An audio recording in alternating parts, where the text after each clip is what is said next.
ছেলেটা ছিল গরিব, কিন্তু স্বপ্ন ছিল বড়। প্রতিদিন পুরনো জুতো পরে শহরের বিভিন্ন অফিসে ঘুরত চাকরির জন্য।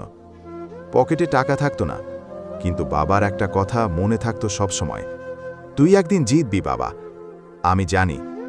একদিন ছেলেটা একটা বড় কোম্পানিতে ইন্টারভিউ দিতে গেল। চাকরি হলো। আনন্দে চোখে পানি চলে এলো। সে ভাবল, সবচেয়ে আগে বাবাকে ফোন করব। পকেট থেকে ফোন বের করল। স্ক্রিনে বাবার নাম দেখে কল করতে গেল।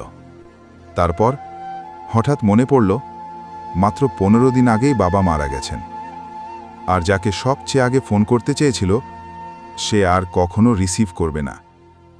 ছেলেটা শুধু চুপচাপ দাঁড়িয়ে কাঁদছিল।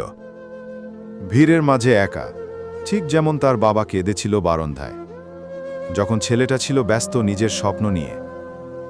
কিছু ফোন কল কখনোই করা হয় না, কিন্তু সেই ইচ্ছেগুলো বুকের ভেতরে চিরকাল বাজে।